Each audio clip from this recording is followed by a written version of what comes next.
Mwaka 2005, takriban miaka 20 iliyopita, Bwana Jeff Bezos, mwandishi na bloga mkubwa kutoka nchini Marekani, alinunua laptop kutoka katika kampuni ya Dell, na kadiri siku zilivyokuwa zinazidi kwenda, alivyokuwa akiitumia iliweza kupata hitilafu.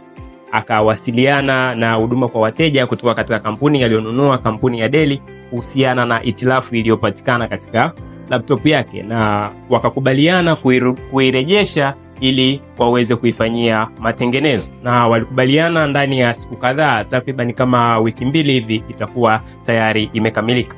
Lakini kadiri siku zilivyokuwa zinazidi kwenda, Bwana Jeff Bezos alikuwa hapati majibu ya uhakika kutoka katika huduma kwa wateja wa kampuni ya Dell. Aliendelea kuwasiliana nao, lakini walikuwa wanamjibu majibu ambayo sio mazuri. Na kadiri siku zilivyozidi kwenda, Bwana Jeff Bezos alivyopata hasira, akaamua kuposti katika blogi yake maarufu inayojulikana kama Buzz Machine, na chapisho hili lilijulikana kama Dell Hell. Alielezea kisa chote kilichotokea baina yake yeye na Dell, na ghafla kampuni ya Dell ikashuka katika soko la ushindani. Alikwenda kwa kuandika malalamiko yake yote aliyokuwa anayapata kutoka huduma kwa wateja kwa Dell, na ghafla kampuni ya Dell ilishuka sana katika soko la mauzo, kwa sababu chapisho lake lilisambaa sana kama moto uliomwagiwa petroli, na watu wengi sana waliweza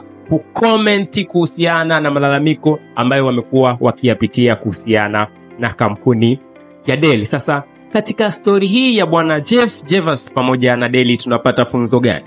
Kwanza, funzo tunalolipata kupitia kisa hiki ni kwamba siku hizi sauti ya mteja inasikika sana kuliko siku zote. Yani siku hizi mteja anaweza akaamua kusambaza taarifa zako kuhusiana na taarifa kulingana na biashara yako. Anaweza akasambaza taarifa njema kulingana na vile ulivyomhudumia, au akasambaza taarifa mbaya na zikaweza kuwafikia mamilioni ya wateja kulingana na nguvu ya mitandao ya kijamii. Kwa hiyo utakapokuwa unawahudumia wateja, hakikisha unawahudumia katika hali nzuri.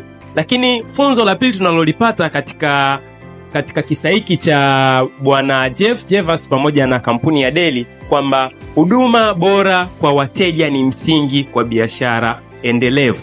Ukitaka biashara yako iweze kudumu kwa muda mrefu, hakikisha unakuwa na huduma bora kwa wateja. Kisha unawahudumia wateja wako vizuri, kwa sababu utakapoweza kuwahudumia wateja wako vizuri, watakuwa ni mabalozi kwa wateja.